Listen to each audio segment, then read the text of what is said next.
It's time for the Rick Smith Show. Now, here is the voice of the working class, Rick Smith. And welcome, brothers, sisters, working class heroes. This is the Rick Smith Show. Thanks so much for being here today on the big program. Lots to get to, lots to talk about. We're going to go back and look at the convention, the Democratic National Convention in Chicago, which we had an incredible time meeting people, talking to people, listeners coming up and saying, hey, love the show. A couple of people said, hey, changed how we look at politics, and it's why we're in that event. Some really great interactions with folks, and I want to thank everyone for that. But today we're going to look back at some of the interviews that we didn't get to play during the convention. We have limited time, but I wanted to make sure all the voices were heard. So this week we're going to be looking back while we're at the Midwest Labor Press Association's Education Conference outside of Chicago, which I'm looking forward to greatly. But we're going to go back and we'll look at the voices and the people that attended. The leaders today of the labor movement, John Costa from the Amalgamated Transit Union, going to be here to talk about transit issues, talk about why they're supporting Kamala Harris. Keith Hossifer from the Bricklayers is going to be here, going to share some thoughts on what's important to them. John Nave, the president of the Kansas AFL-CIO, will be here, and Donald Nesbitt, executive vice president at Local 372, District Council 37 of AFSCME, going to share some thoughts on the work that they do. So very labor focused today, as was the convention. As I said while we were there, the word union was everywhere.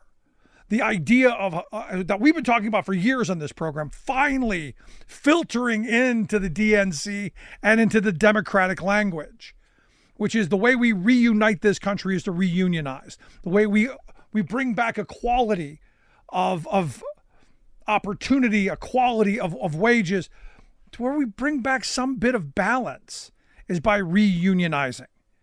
Corporate America is doing wildly well, and yet every time you turn around, working people are tightening the belt, to where they're either on the last notch or well past the last notch, having to get the hammer and the nail out to make a new hole to tighten the belt a little bit tighter.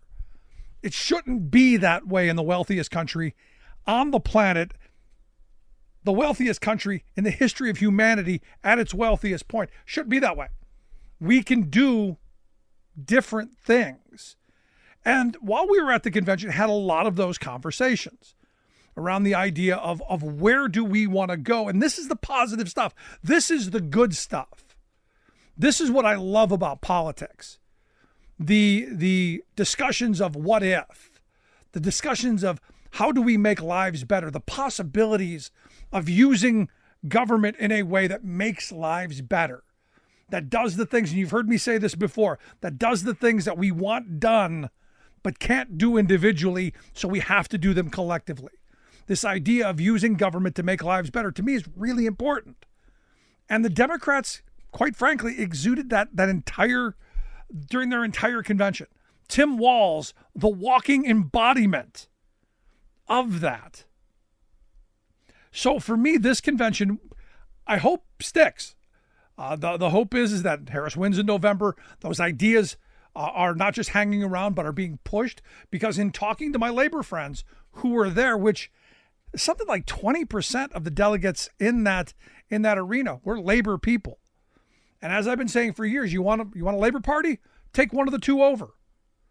Move them in the direction of being a labor party. And the Democrats and labor people are moving the Democratic Party in that direction. Because you know what we didn't hear anything of? We heard no neoliberalism. We heard both Obama and Clinton speak, and no neoliberal rhetoric. Nope. And when I hear that the neoliberals are upset, Rahm Emanuel, I go, good, about time. It's about time working people are at the front of the agenda, not an afterthought. And for me, that's this important moment. This is the time where, coming out of the pandemic, you have that collective anger, and on both sides. And look, I think that anger should be something that unites us, not tears us apart. If you watch the RNC, If you listen to Trump's speeches, that pain, that struggle is what he uses to divide. This idea that we have an economy that works for everyone should be something everyone wants. Now, true, if you're one of the folks at the top who, quite frankly, have done very well over the last several decades, you probably don't want that, because you're probably going to do a little less better, but maybe not a lot less. This idea that we give opportunities to others doesn't mean necessarily that we lose them for ourselves. And that's the zero-sum game that's been thrown at us. This idea that if I'm doing well and we do anything to make that guy over there's life better, somehow it's going to affect me. And they play on that, don't they? They use that to pit us against one another. Look, I want my neighbor to do well. I want my neighbor on both sides of me to do well. I want my neighbor down the street to do well.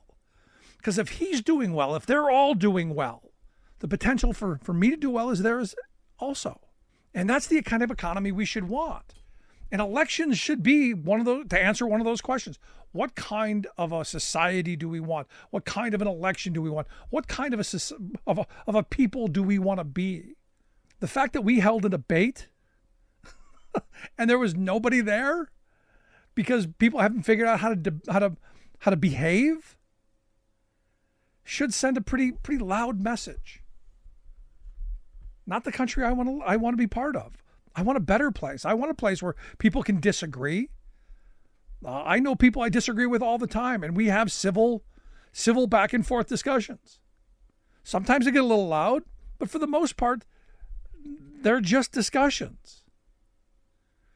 We can and should, again, with the right leadership, move back in that direction. But again, it comes back down to what I just say, the right leadership. Got to take a quick break. When we come back, John Costa from the Amalgamated Transit Union, we're going to share his interview with you after this. Stick around.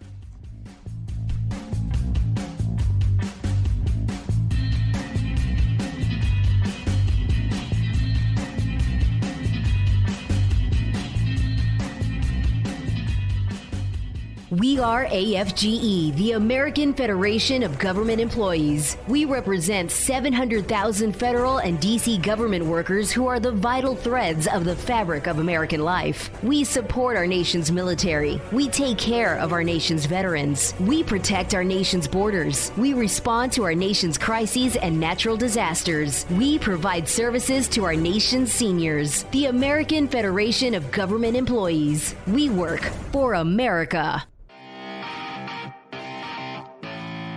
Welcome back to the Rick Smith Show. Now, here is Rick Smith.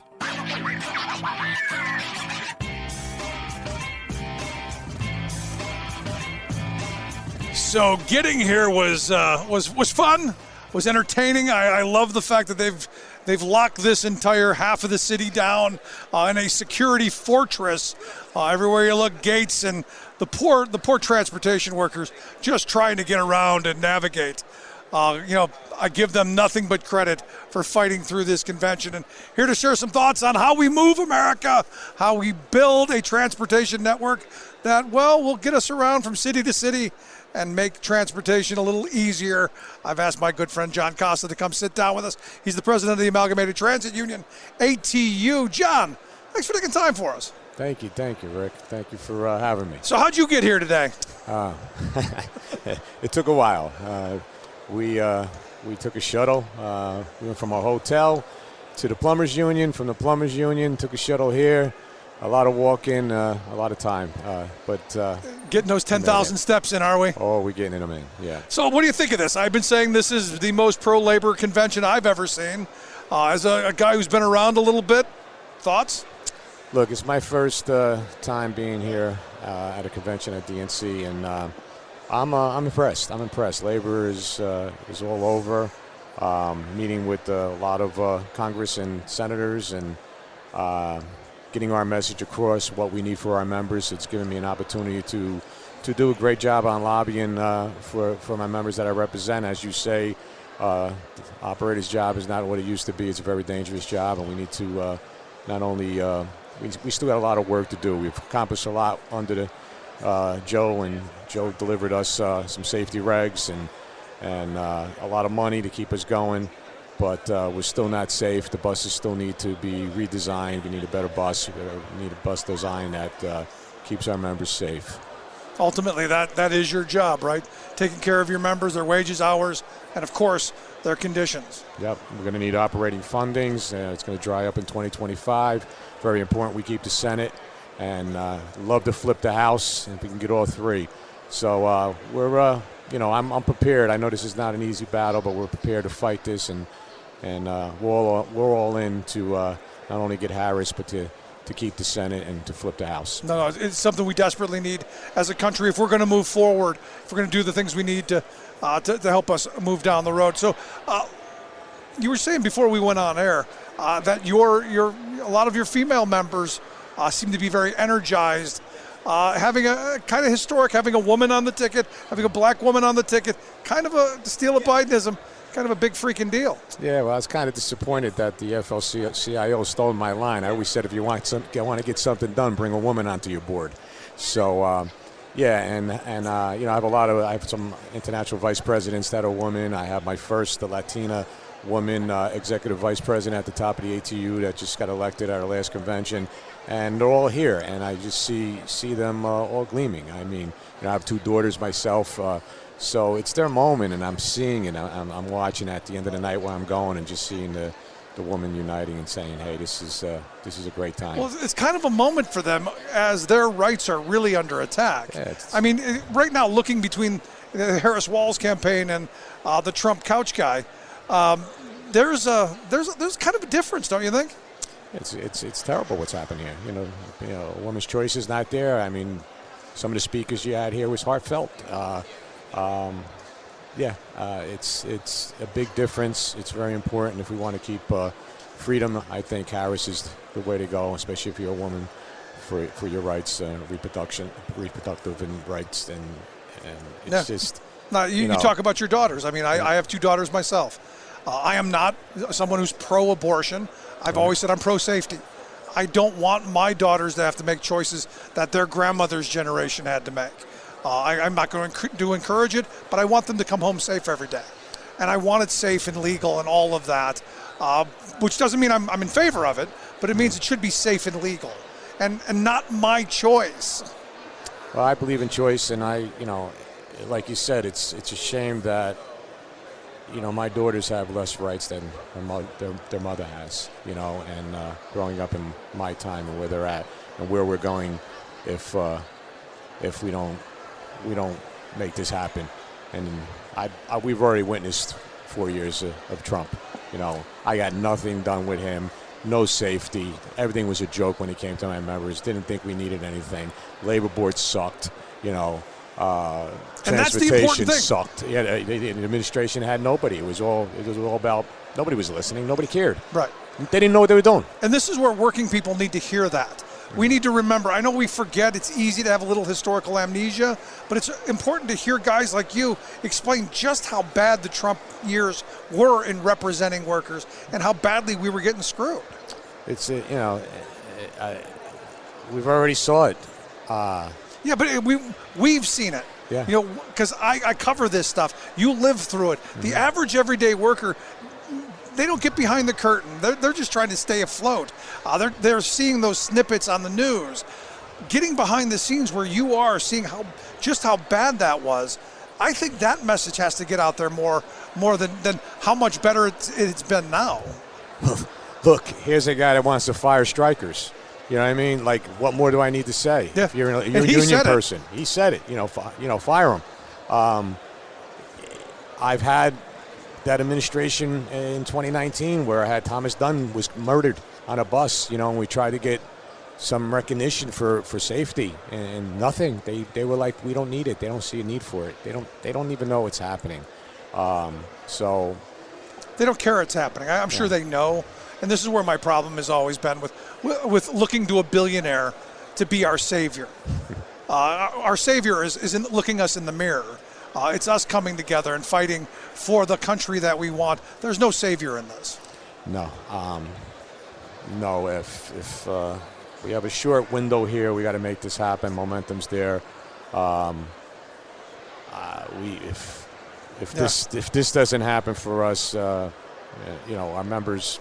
And look, I try to vote for your job. Right. Vote for this guy is not going to do anything for us. He's not going to put operating funding in for us. He's not going to do nothing with our safety on a new bus. He doesn't care. Like you said, they don't care. It's just going to be about cutting taxes for the rich and middle class. Now, I thought you were heading to the place where I think things will go if there is a Trump administration, which means your union's going to be basically just decimated. Yep. They want to destroy unions entirely. They've done a great job over the last 40 years of hamstringing and attacking. I think this would be the final blow. Yep. We will not. Under the last administration, we had the funding, the layoffs. We didn't have to worry about that. They made sure we did the right thing with the when we had COVID. They kept everybody working. My members made a lot of money. Contracts, some of the best contracts we got out of Joe Biden and his labor administration. And I'm just hoping Harris keeps that momentum going. And like I said, very important that we keep the Senate and flip the House. Have you had talks with them?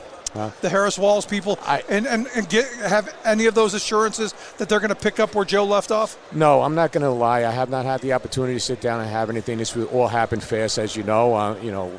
Woke up one day and Joe decided to step down, and we did the early endorsement for Harris. We believe she's the best for our members. Our executive board, we met, we discussed, and they felt the same. So we went in early, and we're all in. Well, John, I appreciate you coming, sitting down with us. Thanks for the work you do, and enjoy the convention. Thank you, Ed. Good seeing you. You as well. Our good friend John Costa. I want to hear your thoughts. Email me, rick@thericksmithshow.com. Going to take a quick break. Right back after this. Stick around. This is The Rick Smith Show.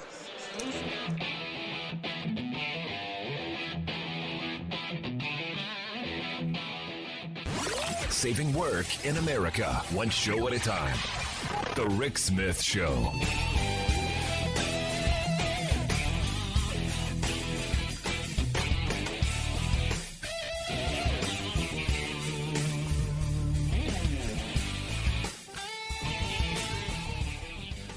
We are AFGE, the American Federation of Government Employees. We represent 700,000 federal and D.C. government workers who are the vital threads of the fabric of American life. We support our nation's military. We take care of our nation's veterans. We protect our nation's borders. We respond to our nation's crises and natural disasters. We provide services to our nation's seniors. The American Federation of Government Employees. We work for America. Welcome back to the Rick Smith Show. Now, here is Rick Smith. Well, we're going to rebuild this country brick by brick if we have to, and my next guest is going to make sure that they are bricks. And that they're going to be straight, not like I would do at my house, but they're going to be done by well-trained, well-paid professionals who are going to build products and infrastructure that are going to be around for generations to come. That's why I'm glad that Keith Hosevers here is sitting with me. He's an executive vice president with the International Union of Bricklayers and Allied Craft Members, our BAC friends.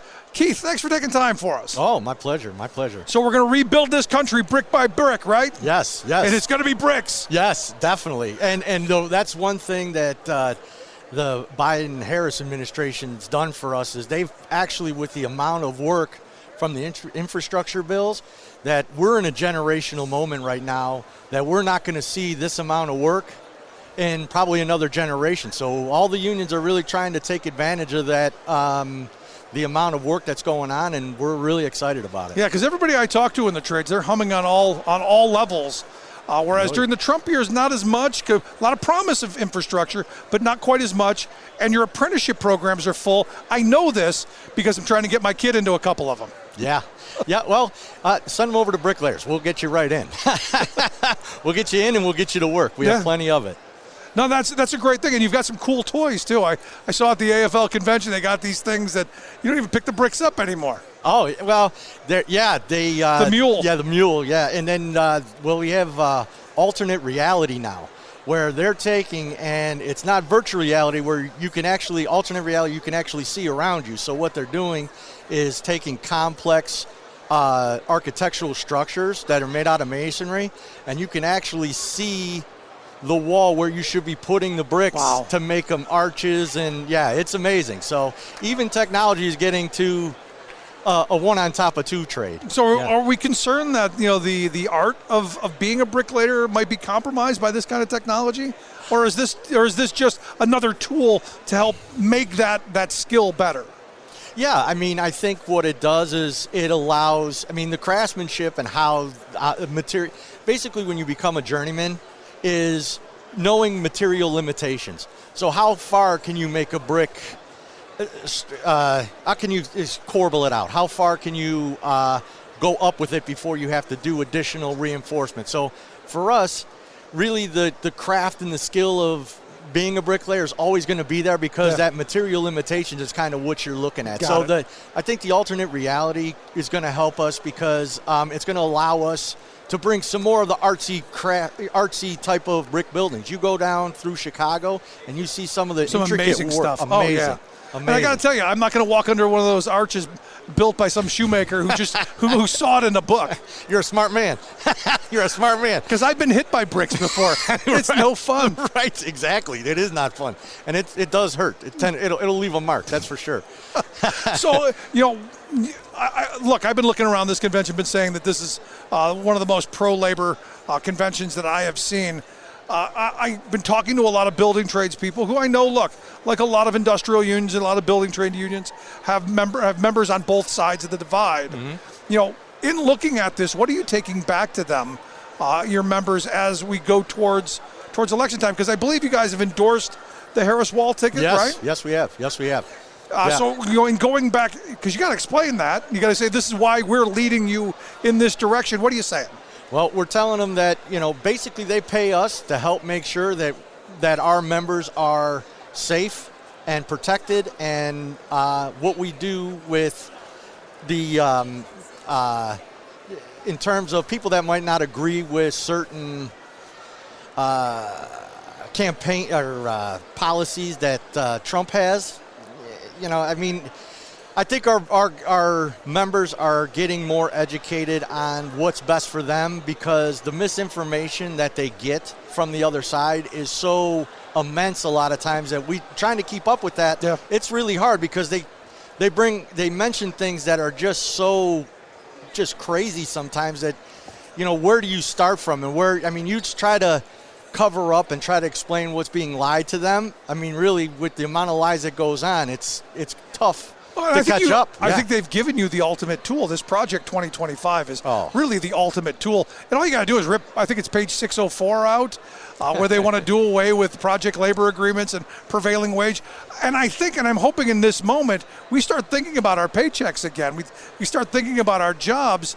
And if you want to talk about freedom, there's no greater freedom than having job security with decent wages, hours, and conditions. Yeah. And now unions are looked at in a different way. Our public approval is its highest levels as it's ever been. Right. And so people are understanding what it's like to want to work and get respected at work and get paid a decent wage.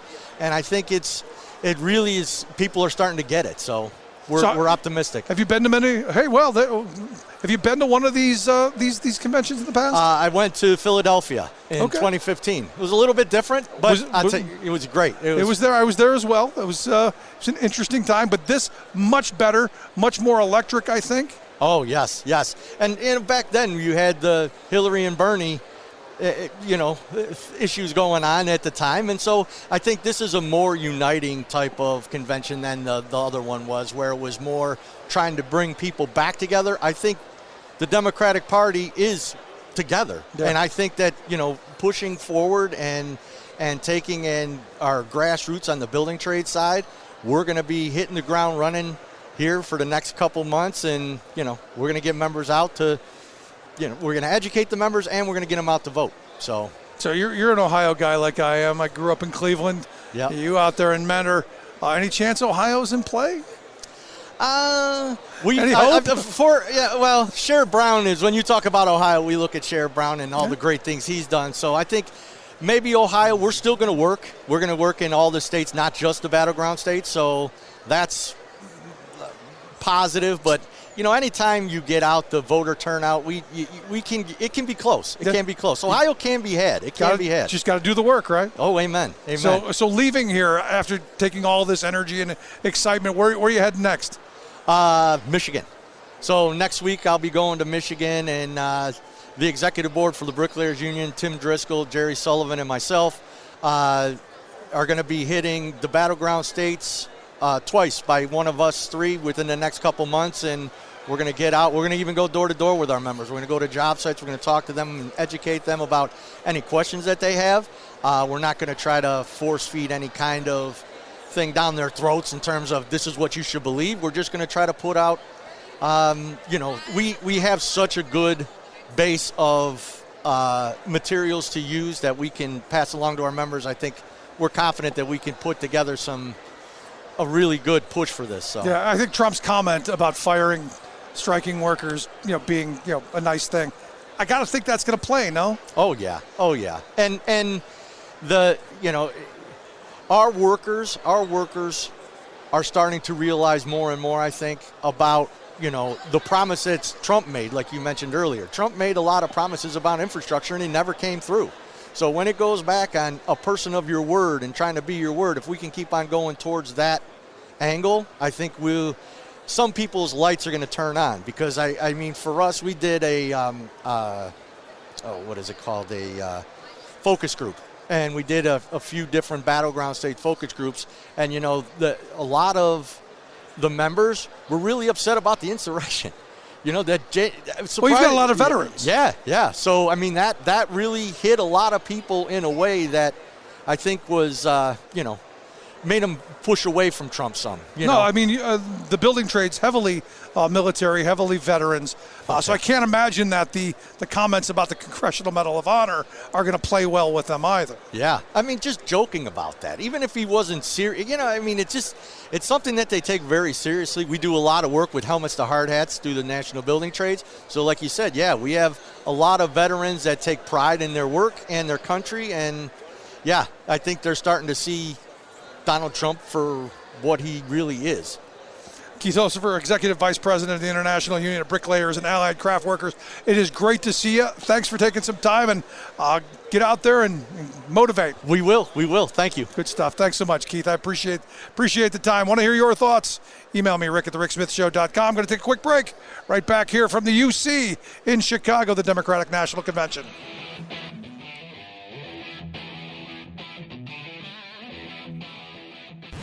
Saving work in America, one show at a time. The Rick Smith Show.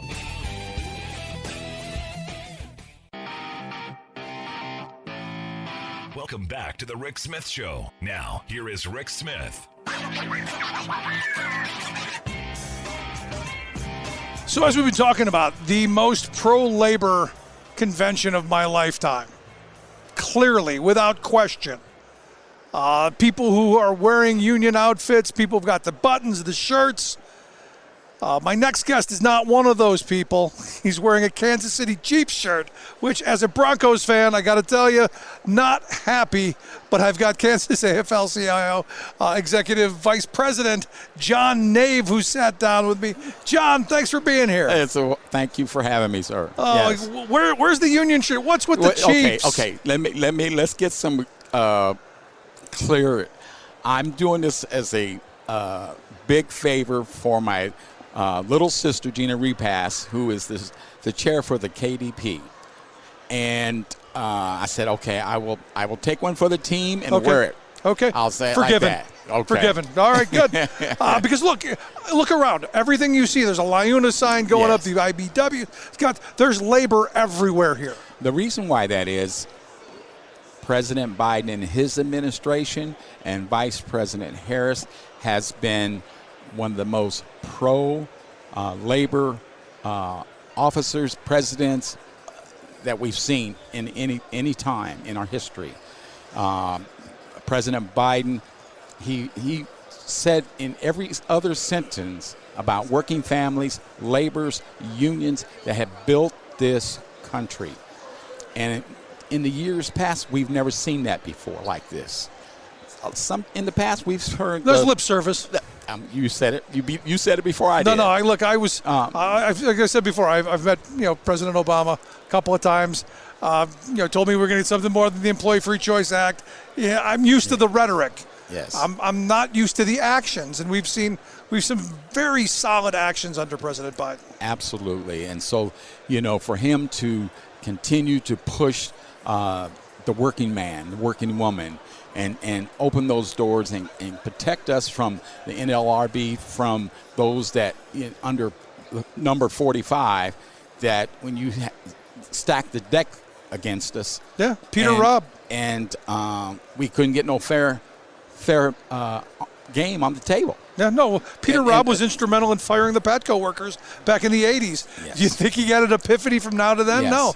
And look, I've had so many people in labor tell me during the Trump years they stopped even going to the NLRB because of how bad the decisions were. And I think that needs to be told, how bad the Trump administration was. They were very bad. And everywhere I go and across the state of Kansas and across the Midwest, when we travel, we talk about the NLRB, how it's took full circle, and under President Biden, putting someone in there that will be fair for everybody and follow the law. I mean, the law. original intent of the law was to encourage collective bargaining, to solve problems in the workplace, and that hasn't happened. But Kansas, as we all know, is a no rights at work state. It's a right to work state, which is it has that title. It can fool you, and I think that's what has happened, not only in Kansas but in other states across the country.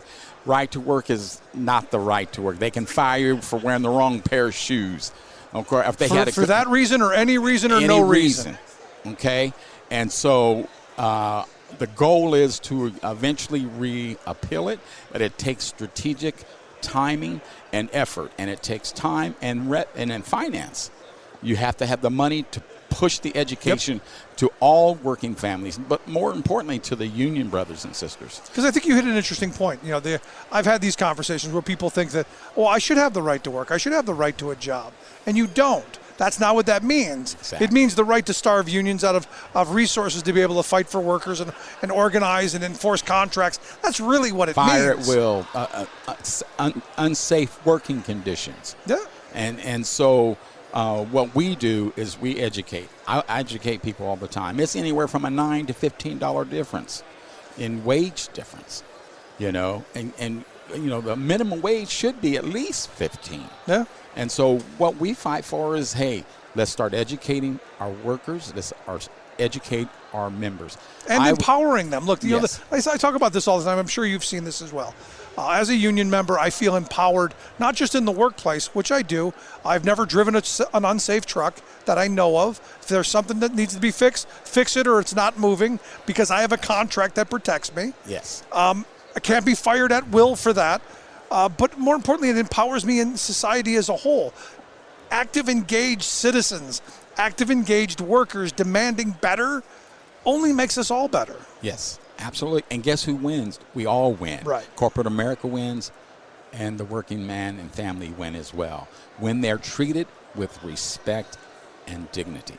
So now, I've heard a lot of talk about Roger Marshall, a senator in your state, that he's one of the good ones, I'm told. He's moving towards being pro-labor. He's stood with working people. Do you have an assessment of Roger Marshall? Yeah, Roger Marshall, he'll say a lot of lip service that I support unions, but we keep it in our area. We keep a vote record of the federal congressmen and senators. Right. And we look at 10 to 15 different issues that affect working families. And a scorecard, he gets an F because he votes against labor all the time. I'm shocked. Yeah. No, look, the thing is, I've heard people say, he was with us on this. And you go, that is in his best interest, not yours. Exactly. So this idea that somehow the Republicans are coming around to being the party of working people just seems to me to be, ludicrous on its face, but if there are things that they're in favor of, it's in their interest, not ours. And it's sad that he would continue to display that image of I'm supporting working families. You know what would be nice for him to come and sit at the table and talk to us so we can have that conversation and break bread and find some common ground that what we can agree on and slowly change that voice. And then when you start voting on issues that affect us, then we can say, hey, he is changing. Common ground, it's not going to go well on both sides. But if you work toward the middle and agree on some things, then that's a start. No, it is a start. Look, I'm not against talking to Roger Marshall or any Republican about how we can make lives better. Not at all. But I do see a wolf in sheep's clothing. Yes, we do too. And that's my problem, because I've been doing this show 19 years now. I ask the question all the time. Name me something a Republican has proposed, pushed through, got voted on, marked up, signed into law. That sole purpose was to benefit working families. And in 19 years, nobody's called, nobody's emailed, because there's nothing. Right. Everything that they've done has been the death of 1,000 paper cuts of what was once the most prosperous working class in the history of humanity. Well, and they have destroyed that. Right. And so, at that level, we just continue to try to educate our members. And what I say to all my members in Kansas, it's not whether you're a Republican or Democrat or independent. It's about labor issues. Let's talk about labor issues and find a way to where we can agree to make some changes better for working families. I agree with you. So let me ask you, last line of questioning.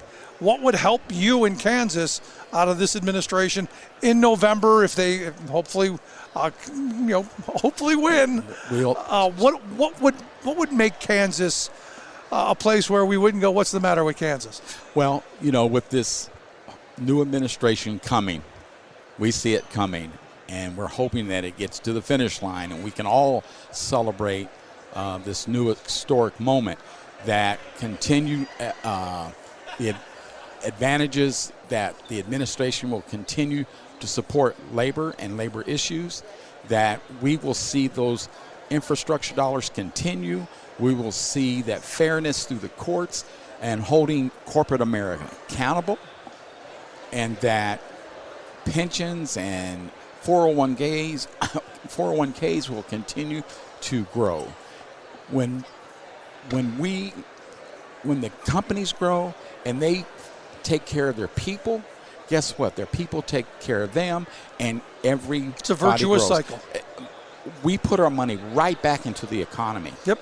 No, look, I want companies to be wildly profitable as a union guy. We do too. So that when I go to that bargaining table, oh boy, time to cash in on my hard work. Respect us. There you go. And give us a voice. John Nave, I appreciate you sitting down with us. Thank you. That's great, brother. So that shirt, though. Well, hey, good luck to the Chiefs during the season, though. Hey, thank you. I hope so too, but I have another team. We should talk about that another day. John Nave, appreciate the time, man. Thank you, sir. Want to take a quick break? Right back after this. Stick around. You're listening to The Rick Smith Show. Saving work in America, one show at a time. The Rick Smith Show. I'm Rick Smith, and this is Labor History in 2. On this day in labor history, the year was 2004. That was not a good day for hockey fans. The National Hockey League owners locked out the players. The owners and the players' union could not come to an agreement on issues including pay, free agency rules, and drug testing. League owners also wanted to implement a salary cap. The Players Association objected. The first game of the season was supposed to take place on October 13th. But across the country, the arenas stood silent. As the impasse dragged on, in February, the league announced the season was canceled. The Associated Press reported, quote, "A hockey season on the brink is now a season gone bust." The NHL canceled what was left of its decimated schedule Wednesday after a round of last-gasp negotiations failed to resolve differences over a salary cap, the flashpoint issue that led to a lockout. The article continued, quote, "No Stanley Cup champion will be crowned. The first time that's happened since 1919, when the 2-year-old league called off the finals because of a flu epidemic. It was the first time that a North American professional sports league lost a full season to a labor dispute. Some of the players found work in the European leagues at greatly reduced pay. It's estimated that the league lost $2 billion in the lockout and that players lost $1 billion in salaries. The impact of the lockout rippled throughout restaurants and other businesses that relied on the hockey crowds, causing layoffs for waitstaff. Finally, in July, an agreement was reached. The players gave in to the owner's demand for a salary cap. In 2012, another lockout by management cost NHL players another half of the season. For more information, go to laborhistoryin2.com, like us on Facebook, follow us on Twitter at laborhistoryin2. Welcome back to the Rick Smith Show. Now, here is Rick Smith. So you may remember during that pandemic we had, that little thing that just basically erased a couple years out of our lives and had us holed up at home. Well, some of us got to stay home.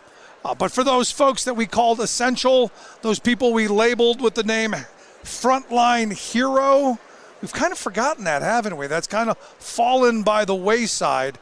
That's why I thought it was a great opportunity to sit down with one of those frontline heroes, a true working class hero, Donald Nesbitt. He's the executive vice president at AFSCME Local 372 DC 37 there in New York. Donald, thanks for sitting down with us. Yes, thanks for having me. I got to tell you, it's amazing how quickly that praise has gone away from working people. For when they needed us, you're essential. No money, no raises, nothing in our pocket, but we got a nice title. It's really quite remarkable how that happens, isn't it? Yes, certainly. For the workers I represent, school crossing guards in New York City guided families to schools and locations where they got a meal, and we served millions of meals during the pandemic. And I often said, and the leadership at our local often said, just clapping for us isn't enough, right, to show appreciation, because like you said, they were forgotten very soon. And so we remind folks often that these are the same workers who were there and made sure their families survived. There were so many families with food insecurities at that time. And there still are today. Yes.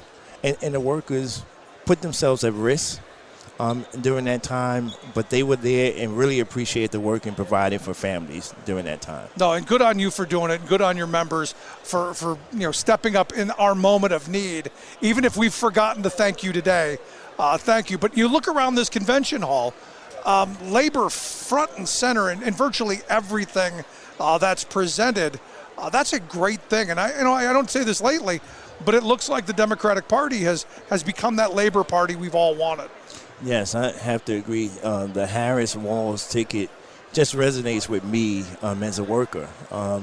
When you look at Tim Walz and what he says he did within schools. Oh yeah. When he speaks of lunchroom duty, I'm like, hey, my dad was a school aide in the New York City school system, or what they would refer to in other states as a teacher's aide. My dad did that in New York City school systems for about 20 years up into the day he died.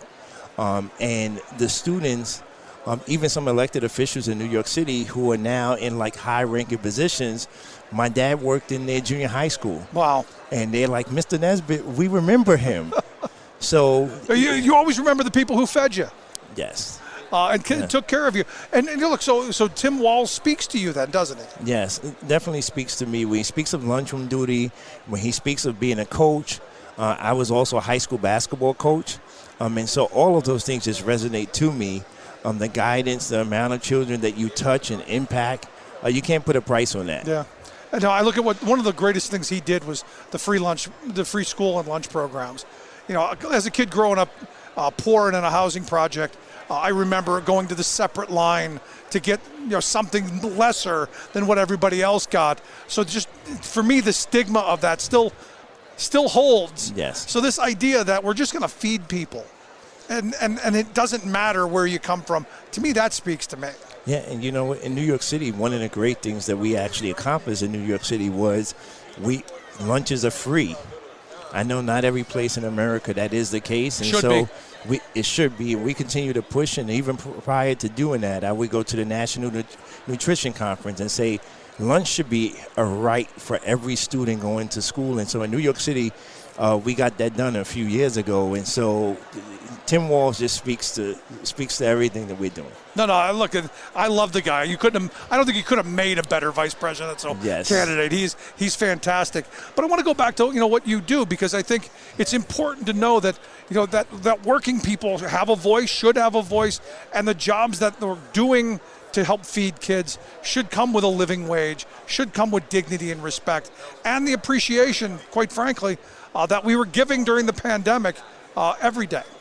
Yeah, so in New York City, we just signed a contract about a year ago that lifted up workers from the $15 or less that they were making to $18 an hour through the contract process. And we got things like child care embedded in our program for the first time through the contract process, where the city of New York guaranteed $3 million for families on a reoccurring basis every year for those who are struggling with child care. Telework is an option, so parents can be home and manage their mental health, right? Yeah. I think the pandemic showed us that there needs to be a balance in life, and so these are some of the things that we've actually done. I've always believed we need a better life-work balance, but the pandemic did make a lot more people keenly aware of the need. We kind of took a break and go, hey, we like being home. Yes, I mean, actually during that time, even being home, some of the workers that we represent work directly with families, and so some of our members were trying to get to families only to find out that the mother and father of the family had passed away. And in a lot of cases, the members I represent, they actually live in the communities that they work in. And so for them, they actually went to school with some of these parents, right? Wow. And so it was a tremendous hit on them. And that is why, as a leader, from day one, I said, no matter what, if my people are on the front line, I'm going out there. Even with the governor at the time saying, if you're caught outside and you're not an essential worker, you could get in big trouble. I said, if my people are out there, I'm used to being on the front lines. I'm going to be out there with them. No, good on you. So, when you look at the Harris Walz ticket, as something like school lunch and school breakfast is a big issue for you, do you see the possibility of them taking this nationwide? Because I think it should be. I think this should be the baseline across education, just like I think we should extend education from K through 12 to K through 14. But this should be one of those minimums. Yes, I definitely see their ticket taking this nationwide. I think President Obama said yesterday he can see them leading with compassion, just being everyday folks, coming from the middle class and understanding what families are actually going through, right? The person that's asking, well, what does this ticket actually, what is it going to do for my family? I see them actually touching everyday people, and certainly taking school lunch nationally will help families who are in need. No, it's an important time. So have you done these conventions before? This is actually my first. Your first? What do you think? I'm loving it. This is my first. I decided to come a few weeks ago, and I'm so glad that I'm here. I think the energy of this ticket actually drew me here, because prior to this, even I'm the political chair of the union. Yeah, I know. And we endorse candidates all the time, and it was like I knew the Biden administration had done a lot, and thanks to President Biden into providing through the American Rescue Plan a means of, at times when municipalities were looking to lay off workers, right? ARPA was an amazing thing, saved communities. So thank President Biden, but the energy that's around this ticket now actually drew me here. No, it's infectious, and the hope is out of this convention you go home and you get out there with great vigor and knock on doors and get your members all moving in the right direction. Yes, I'm actually texting family members from here, from all across the country. I have family in Virginia, in Florida, in different states that are going to be critical. I'm texting them now. Are you registered to vote? This is what you need to do. Are you talking to someone else? For those who I know that are going to vote, I'm like, who are you encouraging to vote? We need to do this. Yeah, absolutely. I got to tell you, I'm amazed by the work that you guys do, Donald. Appreciate you taking some time. Keep up the great work, and and thank you for what you guys do. Yes, thank you for having me. Have a great day. Donald Nesbitt, Executive Vice President of Local 372, District Council 37 of AFSCME. I'm going to take a quick break back here from the UC in Chicago, the Democratic National Convention. Right back.